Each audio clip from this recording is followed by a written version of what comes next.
Praise the Lord. प्रभु का धन्यवाद हो। एक बार फिर से परमेश्वर ने हमको ये नया दिन दिया है और एक बार फिर से एक सप्ताह के बाद में आप सबसे मिलने का यहाँ पर ये खूबसूरत मौका परमेश्वर ने दिया।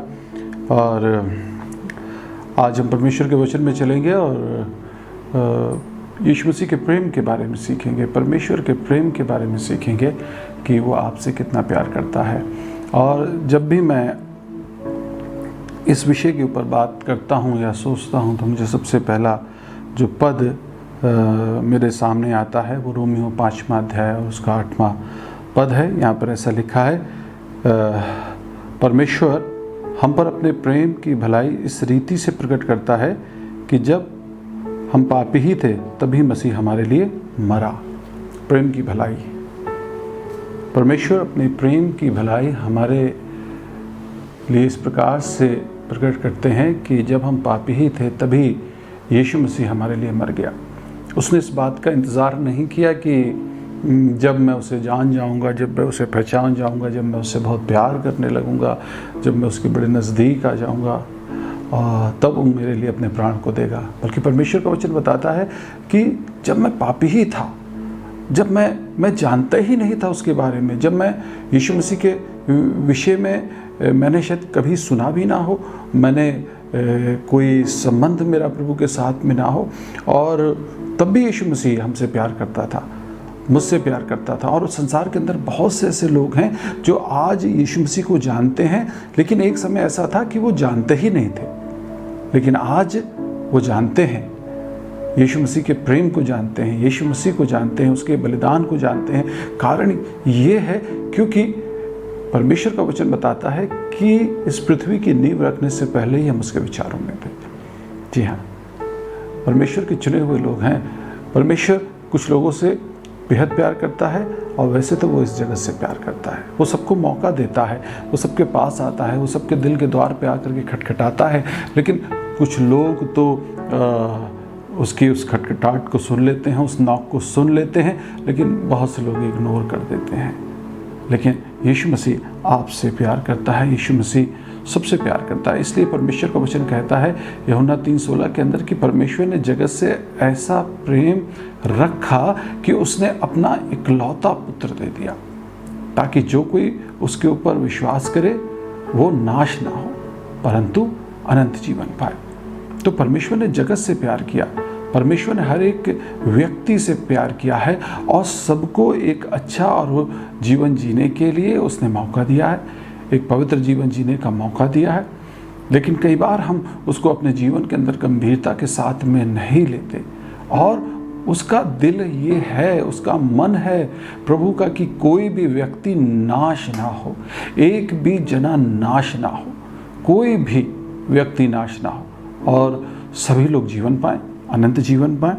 लेकिन अक्सर लोग यीशु मसीह को और उसके प्रेम को अपने जीवन में स्थान नहीं देते, लेकिन हमें देना चाहिए। जब यीशु मसीह हमारे जीवन के अंदर आता है तो बदलाव आता है। जब यीशु मसीह हमारी ज़िंदगी के अंदर आता है, अपने प्रेम को लेकर के आता है, तो बड़ी बरकतों को भी लेकर के आता है और बड़ा चेंज हमारी ज़िंदगी के अंदर आता है।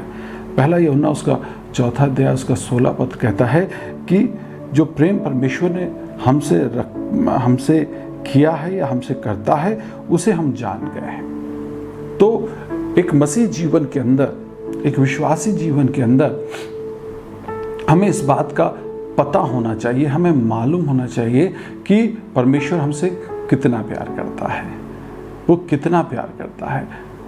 वो शायद हम उसे एक्सप्लेन नहीं कर सकते, हम शायद हमारे बयान से बाहर है।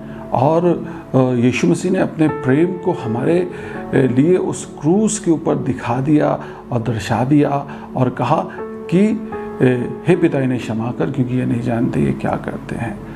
ये यीशु मसीह का प्रेम है कि वो अपने सताने वालों के लिए, अपनी बेइज्जती करने वालों को भी यीशु मसीह जो है वो क्षमा कर रहा है और सबको क्षमा कर रहा है, सबको क्षमा कर रहा है। और वो अपने प्राण दे रहा है, वो मारा जा रहा है, पीटा जा रहा है और क्रूस पर उसको लटकाया जा रहा है, क्योंकि जो क्रूस पर लटकाया जाता है वो फिर बच के नहीं निकल सकता। आसान नहीं है क्रूस पर से बच के निकल लेना। जिसको क्रूस की सज़ा होती है उसको पहले उसको कोड़े मारे जाते हैं। और ये प्रचलन है कि रोमी राज्य के अंदर था कि जिसको क्रूस पे चढ़ाया जाता था उसको 39 कोड़े मारे जाते थे। यीशु मसीह को 39 कोड़े मारे गए, और वो कोड़े ऐसे होते थे जो शरीर के ऊपर से जो है वो खाल को उधेड़ देते थे, मांस को उधेड़ देते थे, हड्डियां कहीं पर दिखाई देने लगती थी। इतना कठिन दुख, इतना ज़्यादा दुख यीशु मसीह ने आपके लिए और मेरे लिए सहा। और ये तब सहा जब हम उसे जानते भी नहीं थे, जब हम उसे पहचानते भी नहीं थे, जब हम उससे प्यार भी नहीं करते थे, जब हम उससे बहुत दूर थे। उस समय भी यीशु मसीह हमसे प्यार करता था। जब हम गुनाह में ज़िंदगी जी रहे थे, जब हम अपनी मौज और मस्ती में थे, तब यीशु मसीह हमसे प्यार करता था। और इसलिए प्यार करता है क्योंकि वो नहीं चाहता कि हम नाश हों। एक दुश्मन है हमारा, शैतान, और उसके लिए परमेश्वर ने नरक तैयार किया है। और वो नहीं चाहता, शैतान नहीं चाहता कि वो अकेला वहाँ पर जाए। वो चाहता है कि वो आपको भी अपने साथ ले जाए, और वो हर एक व्यक्ति को अपने साथ वहाँ पर ले जाना चाहता, हर एक व्यक्ति को अपने साथ वहाँ पर अपने साथ रखना चाहता है। चाहता है कि मैं क्यों अकेला दुख भोगूं, मैं तो सबको ले जाना चाहता हूँ। लेकिन दूसरी तरफ यीशु मसीह है जो आपको प्राण दे करके, लहू बहा करके, अपनी जान को दे करके वो आपके लिए मार्ग खोल रहा है, वो आपके लिए रास्ता खोल रहा है। और वो कहता है यूहन्ना उसका 14वां अध्याय उसके 16वें पद के अंदर कि मार्ग, सत्य और जीवन मैं ही हूँ, मेरे बगैर कोई परमेश्वर के पास नहीं पहुँच सकता। तो यीशु मसीह आपके लिए जीवन बन करके आया है, यीशु मसीह आपके लिए मार्ग बन करके आया है। मार्ग, वो मार्ग बना, वो आपके लिए जीवन बना। लेकिन ये कोई क्षणिक ही नहीं हो गया, ये कोई पल भर में नहीं हो गया, ये यूं ही नहीं हो गया। इसके लिए परमेश्वर ने यीशु मसीह के रूप में एक बड़े दाम को चुकाया है, एक बड़े दाम को चुकाया है। अपने प्रेम को उसने प्रकट किया, और उसका प्रेम का प्रकटीकरण कोई ऐसा नहीं था कि उसने एक गुलाब का फूल दे दिया हो। ऐसा प्रकटीकरण नहीं है, कोई ऐसा उसका प्रकटीकरण नहीं है कि वो कोई गिफ्ट एक रैप करके आपके लिए ले करके आया हो। उसका प्रेम का प्रकटीकरण जो है वो उसने लहू बहा करके दिया है। उसने अपने प्रेम को, अपने लहू को बहा करके आपके लिए दर्शाया है कि मैं तुमसे बेहद प्यार करता हूँ, मैं तुमसे बहुत प्यार करता हूँ। और हाँ, इस बात के लिए यूहन्ना कहता है कि मैं परमेश्वर के प्रेम को जान गया हूँ। हम परमेश्वर के प्रेम को जान गए हैं। हमें भी ये बात कहनी चाहिए, मैं परमेश्वर के प्रेम को जानता हूँ, मैं अपने यीशु के प्रेम को जानता हूँ कि कैसी परिस्थिति में, कैसे हालात में उसने मुझसे प्रेम किया, कि जब मैं पापी ही था तभी वो मेरे लिए मर गया। और मेरा यीशु नहीं चाहता कि मैं नाश हूँ। यीशु मसीह एक बार बैठे हुए थे और कुछ फरीसी आ गए उनके पास में, और फरीसियों ने आकर के उनसे सवाल जवाब शुरू कर दिए। और फरीसियों के बीच में एक बड़ी चर्चा का विषय ये था, मत्ती उसके 22वें अध्याय के अंदर इसका जिक्र है कि यीशु मसीह ने सदूकियों के मुंह को बंद कर दिया, और सदूकियों के पास में कोई जवाब नहीं रहा। जब यीशु मसीह की वार्ता उनसे हुई तो फरीसी सोचने लगे कि चलो, सदूकी तो कुछ नहीं कर पाए, हम यीशु मसीह को फंसाते हैं और उसका मुंह हम बंद कर देंगे। और उन्होंने आकर के यीशु मसीह को एक जगह इकट्ठा हो गए सब, और यीशु मसीह से बातचीत शुरू कर दी। और उनका एक व्यवस्थापक था, वो आया और आकर के यीशु मसीह से कहने लगा ये बताइए कि सबसे बड़ी आज्ञा क्या है। और यीशु मसीह ने कहा कि सबसे बड़ी आज्ञा यह है कि अपने परमेश्वर से प्रेम करो, अपने पूरे प्राण के साथ, अपने पूरी बुद्धि के साथ, अपने पूरे मन के साथ परमेश्वर से प्रेम करो। ये सबसे बड़ी आज्ञा है। और इसी के तुल्य दूसरी आज्ञा भी है। और दूसरी आज्ञा क्या है? दूसरी आज्ञा ये है कि तुम अपने पड़ोसी से अपने समान प्रेम करो। और ये जो बातें पूछ रहा था वो एक व्यवस्थापक था, जो जो व्यवस्था को की देखरेख करता था, या जिसके द्वारा व्यवस्था की बातें लोगों के बीच में रखी जाती थी कि साहब व्यवस्था में ये लिखा है, मतलब शरीयत में ये लिखा है, शरीयत में वो लिखा है, ये सारी बातें वो लोगों के बीच में रखता था कि ये सही है, व्यवस्था के हिसाब से, लॉ के हिसाब से सही है कि नहीं है। और तब यीशु मसीह अपनी बात को वहाँ पर इस तरीके से ख़त्म करते हैं कि ये दो आज्ञाएं व्यवस्था और भविष्यद्वक्ताओं का आधार है, यानी कि प्रेम, परमेश्वर से प्रेम और पड़ोसी से प्रेम, अर्थात परमेश्वर से प्रेम और मनुष्य से प्रेम। कई बार हम लोग ये तो करते हैं कि हम परमेश्वर से बहुत प्रेम करते हैं, लेकिन मनुष्य से कई बार प्रेम नहीं कर पाते। लेकिन यीशु मसीह कहते हैं परमेश्वर से प्रेम और मनुष्य से प्रेम, दोनों से प्रेम करने की आवश्यकता है कि हम दोनों से ही प्रेम करें। और यही प्रेम ही जो है वो शरीयत का आधार है, व्यवस्था का, लॉ का आधार है, बेस है, ये फाउंडेशन है। और किसी भी भविष्यद्वक्ता के लिए, किसी भी नबी के लिए ये आधार है उसका कि वो अपनी भविष्यवाणियों को जो करे वो प्रेम के तहत करे, मोहब्बत के तहत करे, वो किसी को कर्ज ना करे, किसी को श्रापित ना करे। यीशु मसीह भी हमको ये हिदायत देते हैं ना कि तुम किसी को श्राप मत दो, बल्कि दो तो आशीर्वाद ही दो। यीशु मसीह ने भी किसी को श्राप नहीं दिया, किसी को दिया? जी हाँ, कई लोग कह रहे हैं नहीं दिया। हाँ, हमारे यीशु मसीह ने किसी को श्रापित नहीं किया, किसी को श्राप नहीं दिया, बल्कि जब उसने ऐसे लोगों को देखा जो चरवाहे के बगैर हैं, तो यीशु मसीह कहते हैं, ये उन्हें देख करके यीशु मसीह रो पड़े। बल्कि यीशु मसीह कई बार ऐसे लोगों को देख करके उदास हो गए, बल्कि जो यीशु मसीह के प्रेम से अलग थे, यीशु मसीह को जानते भी नहीं थे, उनको भी यीशु मसीह ने मौका दे दिया। देखिए, डाकू को जाते जाते मौका दे गए, यीशु मसीह मती को मौका दे दिया, यीशु मसीह ने ज़कई को मौका दे दिया। ये सब गुनहगार लोग थे, ये यीशु मसीह को नहीं जानते थे। और उसके बाद भी यीशु मसीह ने देखो पौलुस को मौका दे दिया जो उसी के लोगों को सताता था, और पौलुस को रोक करके यीशु मसीह कहता है कि हे तू मुझे क्यों सताता है, तू मुझे क्यों सता रहा है? उसने कहा मैंने तुझे कब सताया? तो बोले, जब भी तू मेरी कलीसिया को सताता है तो मुझे सताता है, जब भी तू मेरे लोगों को सताता है मुझे सताता है। और चाहता यीशु मसीह तो उसे शापित कर देता, चाहता तो उसे मार देता, चाहता तो उसे ख़त्म कर देता, लेकिन वो उसकी कलीसिया को सता रहा था, लेकिन यीशु ने तब भी उससे प्रेम किया। और वो व्यक्ति जो कलीसिया का सताने वाला था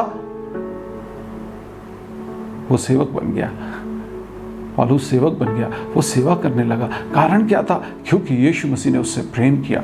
हाँ मेरे अजीजों, परमेश्वर का वचन ऐसा कहता है कि वो हम पर दंड की आज्ञा नहीं देता। यीशु मसीह हम पर दंड की आज्ञा नहीं देता। जितने लोग भी यीशु मसीह के ऊपर विश्वास करते हैं, यीशु मसीह उनको दंड की आज्ञा नहीं देता। Yes, hallelujah. हमारा परमेश्वर हमको दंड की आज्ञा नहीं देता, बल्कि हमें जीवन देता है, हमें मौका देता है, और मौके पे भी मौका देता है, बार बार हमें मौका देता है। क्यों देता है? काहे देता है? किस लिए देता है? क्योंकि वो हमसे प्यार करता है। लिखा है वचन के अंदर कि तुम्हारी दूध पिलाती माता तो तुम्हें भूल सकती है, तुम्हारी दूध पिलाती माता तो तुम्हें भूल सकती है, लेकिन मैं तुम्हें कभी नहीं भूलूंगा। Yes, why? क्यों? क्योंकि ये प्यार है। माता क्या करती है? प्यार करती है। माता का ही भूलना असंभव है कि वो अपने बच्चे को भूल जाए, यही बात मुश्किल है। लेकिन यीशु मसीह कहते हैं कि वो प्रेम भी उस प्रेम के आगे हल्का है, कम है, जो मैं तुमसे करता हूं। हाँ मेरे अजीजों, यीशु मसीह आपसे बहुत प्यार करता है, यीशु मसीह दिल से आपसे प्यार करता है। और परमेश्वर का वचन ऐसे कहता है, 1 कुरिन्थियों उसका 13 अध्याय उसका 13 पद के अंदर लिखा है, अब विश्वास, आशा, प्रेम ये तीनों स्थायी हैं, पर इनमें सबसे बड़ा प्रेम है। ये तीनों स्थायी हैं, ये तीनों बराबर हैं, ये तीनों इक्वल हैं, लेकिन इनमें विश्वास बड़ा ज़रूरी है। और विश्वास का आधार जो है वो आशा है, जैसा हम वचन के अंदर पढ़ते हैं इब्रानी उसके 11 अध्याय के अंदर कि अब विश्वास आशा की हुई वस्तु का निश्चय, अनदेखी वस्तु का प्रमाण है। तो आशा और जो अच्छी आशा नहीं करता वो अच्छा विश्वास भी नहीं कर सकता। तो जो अच्छा विश्वास करता है वो हमेशा ही अच्छा सोचता है, अच्छी आशा करता है। और जो अच्छी आशा करता है वो अपने भविष्य में अच्छी चीज़ों को देखता है, क्योंकि उसकी की हुई चीज़, उसकी की हुई आशा उसका विश्वास बन के उसका वर्तमान हो जाती है। इसके विषय में कभी और सिखाएंगे आपको। लेकिन इन दोनों के आगे, इन दोनों से बढ़ करके परमेश्वर का वचन बताता है कि प्रेम है। विश्वास जो है चमत्कार करता है, मरकल करता है। विश्वास परिस्थितियां, हालात बदल देता है। लेकिन यीशु मसीह कहता है नहीं, मुझे इससे भी बढ़ करके जो लगता है, इससे भी ऊंचा जो लगता है, पौलुस के माध्यम से वो कह रहा है कि वो प्रेम है, वो प्रेम है। तो मेरे अजीजों, ऐसा लगता है कि प्रेम में ज्यादा सामर्थ्य है। हम लोग कई बार कहते हैं, अक्सर लोगों से कहते हैं कि विश्वास रखो और विश्वास तुम करो और सब कुछ ठीक हो जाएगा, और हो भी जाता है। लोग ख़राब परिस्थितियों में होते हैं, बुरे हालात में होते हैं, कई बार बीमारी में होते हैं, परेशानी तकलीफ में होते हैं। हम लोग हमेशा उन्हें उत्साहित करते हैं और कहते हैं विश्वास करो, विश्वास। लेकिन यहाँ पर परमेश्वर का वचन कहता नहीं, विश्वास से और आशा से भी जो बड़ा है वो प्रेम है। तो प्रेम किससे? परमेश्वर के साथ। प्रेम किससे? पड़ोसी के साथ। यानी कि love to God and love to man. परमेश्वर से प्रेम और मनुष्य दोनों से प्रेम करो। तो पौलुस आगे बड़ी खूबसूरत बातों को कह रहे हैं। रोमियो के अंदर कहते हैं, उसका 8वां अध्याय उसके 35 पद के अंदर, कौन हमें मसीह के प्रेम से अलग करेगा? है कौन हमें मसीह के प्रेम से अलग करेगा? और फिर वो कहते हैं क्या क्लेश, क्या संकट, क्या उपद्रव, क्या नंगाई या जोखिम, कौन हमें मसीह के प्रेम से अलग कर सकता है? तो पौलुस कहता है कि क्लेश जो है, ये प्रेम जहां पर होता है वहां पर क्लेश जो है वो अपना काम कर नहीं पाता। मैंने देखा बहुतों के ऊपर क्लेश आया और लोगों ने चाहा। मैं ऐसे कई भाइयों को जानता हूं, ऐसे कई परिवारों को जानता हूं जिन्होंने परमेश्वर से प्रेम करने के कारण बड़े क्लेश को झेला, लेकिन आज वो बड़ी स्तुति करते हैं, आराधना करते हैं, प्रभु में आनंदित हैं। और वो क्लेश यीशु मसीह के प्रेम से उनको अलग नहीं कर पाया। कई लोगों ने संकट को देखा, नंगाई को देखा, गरीबी को देखा अपने जीवन के अंदर जब उन्होंने यीशु मसीह से प्यार किया, लेकिन आज भी वो कॉन्स्टेंटली, लगातार वैसे ही यीशु से प्यार कर रहे हैं। तो यीशु का प्यार जो है वो कोई सपना नहीं है, बल्कि ये हकीकत है। ये हकीकत है, ये कोई खाली ख्याल नहीं है, ये हकीकत है। और जब हम यीशु से प्यार करना शुरू करते हैं तो यीशु का प्यार हमें निरंतर ढापे रहता है। यीशु का प्यार निरंतर हमें ओढ़े रहता है। यीशु का प्यार निरंतर हमें थामे और संभाले रहता है। तो हमें यीशु से प्यार करने की आवश्यकता है। आपको यीशु से प्यार करने की आवश्यकता है, मुझे यीशु से प्यार करने की आवश्यकता है। तो यहाँ पर परमेश्वर का वचन कहता है कि कौन मुझे मसीह के प्रेम से अलग कर सकता है। फिर आगे 37वें पद के अंदर लिखा है कि जिसने हमें प्रेम किया है उसमें हम जयवंत से बढ़कर हैं। तो जब परमेश्वर हमसे प्यार करता है और हम परमेश्वर से प्यार करते हैं, जैसे ताली एक हाथ से तो बजती नहीं, दोनों हाथों से बजती है। यस, तो परमेश्वर तो हमसे प्यार करता है, उधर से तो प्यार का इजहार हो चुका है। उसने तो अपने प्यार को उस क्रूस के ऊपर प्रकट कर दिया है आपके लिए दर्शा दिया है यीशु मसीह ने। परमेश्वर ने आपके लिए प्रेम दर्शा दिया है अपने इकलौते पुत्र को दे करके, कि ताकि कोई भी नाश ना हो। लेकिन मुझे भी यीशु से प्यार करना है, आपको भी परमेश्वर से प्यार करना है, आपको भी उसके साथ रहना है। और यहाँ पे लिखा है, क्योंकि मैं निश्चय जानता हूँ, 37वां पद कहता है, जिसने हमें प्रेम किया है हमें जवन से बढ़कर, उसमें हम जवन से बढ़कर हैं। अब वो 38वें पद में कहता है, क्योंकि मैं निश्चय जानता हूँ कि ना मृत्यु, ना जीवन, ना स्वर्गदूत, ना प्रधानताएं, ना वर्तमान, ना भविष्य, ना सामर्थ, ना ऊंचाई, ना गहराई और ना कोई और सृष्टि हमें मसीह के प्रेम से अलग कर सकती है। कोई भी बात हमें परमेश्वर के प्रेम से अलग नहीं कर सकती। कई बार लोगों के अंदर बड़ी सामर्थ्य आ जाती है, मसीह के प्रेम से अलग नहीं होना है। बहुत से लोग बड़ी ऊंचाइयों को छू लेते हैं जिंदगी के अंदर, लेकिन ऊंचाइयों को छूने के बाद में मसीह के प्रेम से अलग नहीं होना है। पौलुस कह रहा है कोई भी बात मुझे मसीह के प्रेम से अलग नहीं कर सकती। कई बार हमें हमारा आत्मिक घमंड भी हमें मसीह के प्रेम से अलग कर देता है। लिखा है ना स्वर्गदूत ना प्रधानताएं, वो भी मुझे मसीह के प्रेम से अलग नहीं कर सकती। और कोई भी बात, कोई भी ऐसी और सृष्टि, वो कह रहा है कोई भी ऐसी चीज जो है वो मुझे परमेश्वर के प्रेम से अलग नहीं कर सकती। इसलिए परमेश्वर का वचन कहता है यूहन्ना 15वां अध्याय उसके 9वें पद के अंदर कि जैसा पिता ने मुझसे प्रेम रखा वैसे ही मैंने तुमसे प्रेम रखा है, मेरे प्रेम में बने रहो।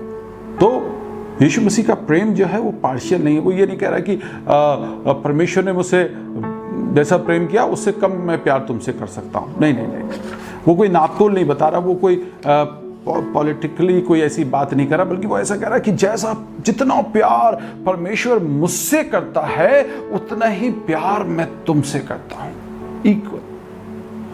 This is wonderful.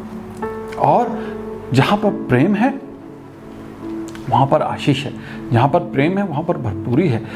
तो हमें परमेश्वर के प्रेम में बना रहना चाहिए और यीशु के प्रेम में हमें दिन प्रतिदिन जो है वो बढ़ते चला जाना चाहिए।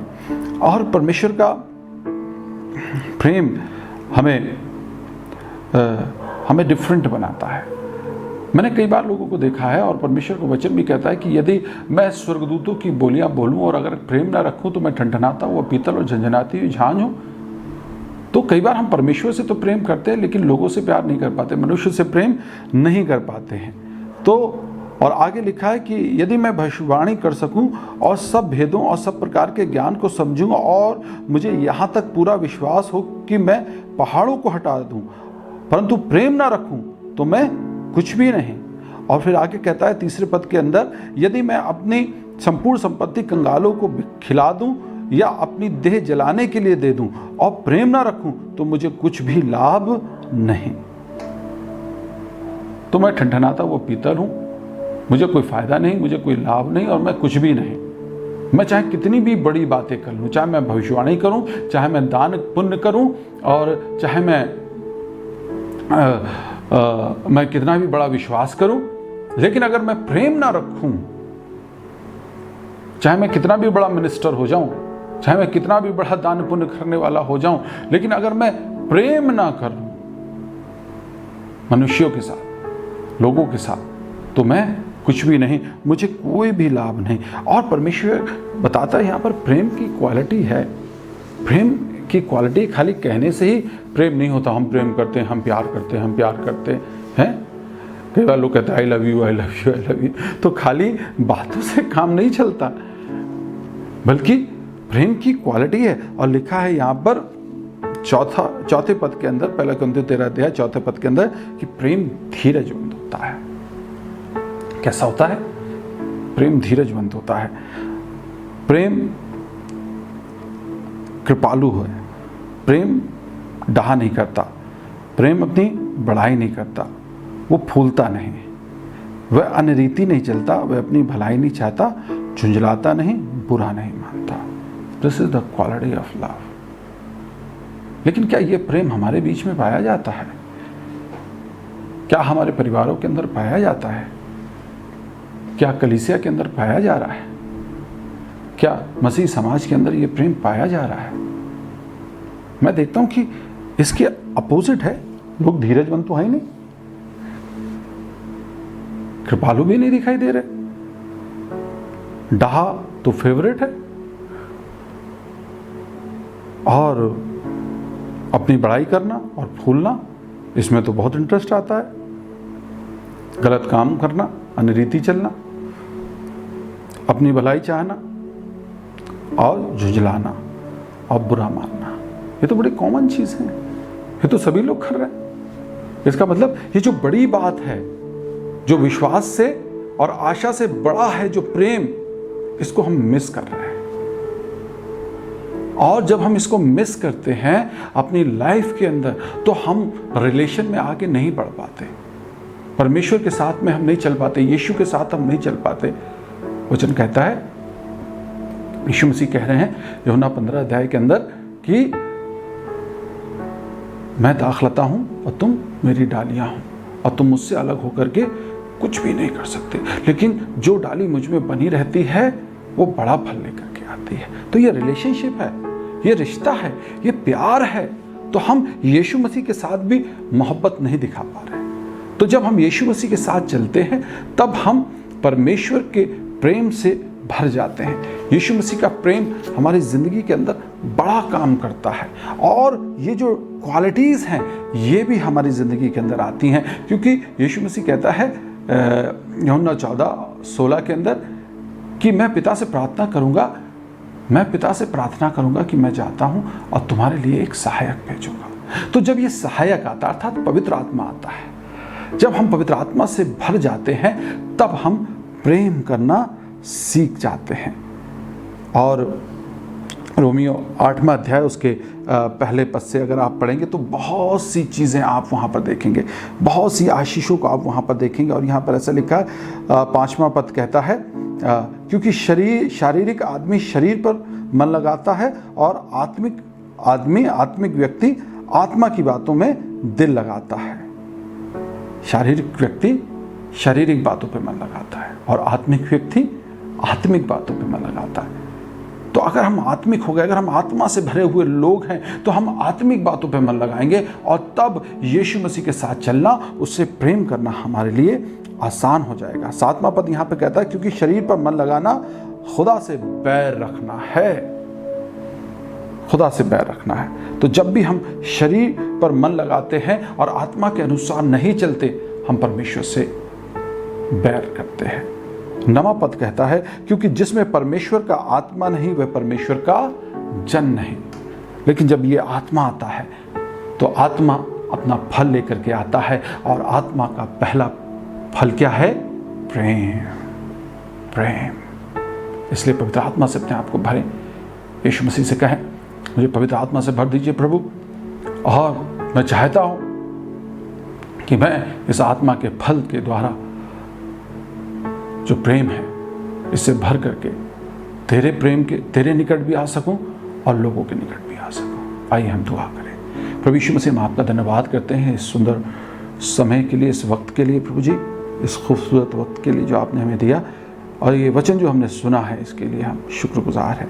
ये तेरे दिल की बातें जो तूने हमसे आज करी हैं, इसके द्वारा पिता परमेश्वर आप हमें आशीषित करें, और जिन लोगों ने इसको सुना है वो ग्रहण करने योग्य दिल रखें, ताकि मेरे बाप उनकी ज़िंदगी के अंदर बड़ा काम होने पाए। यीशु मसीह के नाम से मांगते हैं, आमीन।